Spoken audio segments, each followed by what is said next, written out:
Good evening students, this is Dr.J.Kalpana, Assistant Professor, Chemistry Department. So today we are going to see the topic desalination of brackish water. So before going into the topic, we should know what is brackish water.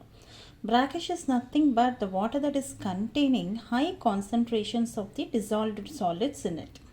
And there are two methods for the separation of these brackish water. So desalination is removal of salinity from the water is called as desalination process. Now electrodialysis and reverse osmosis are the two methods generally employed for the desalination of brackish water. Now brackish water, before going to that, there are different types of water. Fresh water, that is categorized when the dissolved salt content is lesser than 1000 ppm.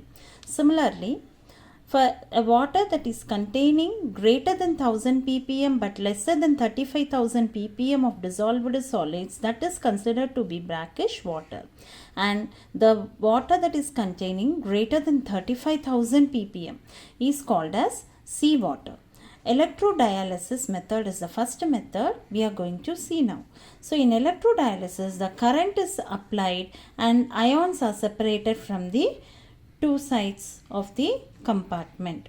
So a negative and positive ions are placed either at the cathode and the anode. So the brackish waters are sent to the either sides of the compartment where all the positive ions and negative ions are removed, and the water that is free from these dissolved solids will be collected at the center of the compartment. Later it can be collected as a pure water. So this method of separating the ions and making the salt or brackish water into pure water is called as electrodialysis method. Now the another important method is the reverse osmosis method. So here in the reverse osmosis method, we are applying, that is when two concentrations, that is two solutions of different concentrations are separated by a semi-permeable membrane. So when the concentrations of the solutions are separated by a semi-permeable membrane, generally cellulose butyrate, cellulose acetate are used as the semi-permeable membrane in the RO.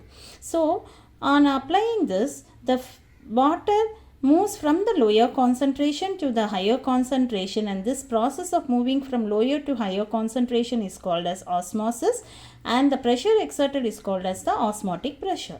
Now by applying an external force on the saline water, the movement of ions from the higher concentration to the lower concentration takes place through semi-permeable membrane.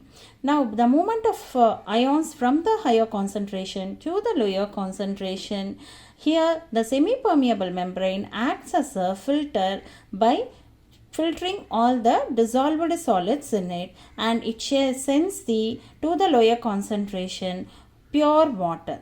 So this process of movement of ions from the higher concentration to the lower concentration is called as the reverse osmosis method.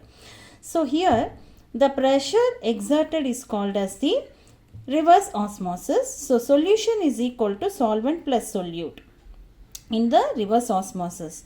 And in brackish water, the solvent here we are using is the dissolved salts are present as a solvent, and water is considered to be the solute in the brackish water. And this filtration of water, saline water, and converting into a pure fresh water, this method is done by exerting a pressure of 15 to 40 kg per centimeter cube.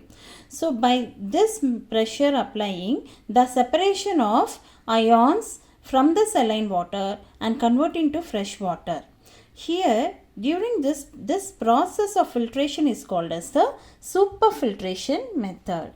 The advantages of this reverse osmosis is it is cost effective, it provides boiler feed water in high pressure boilers, and removes ionic, non-ionic, colloidal and high molecular weight organic matters.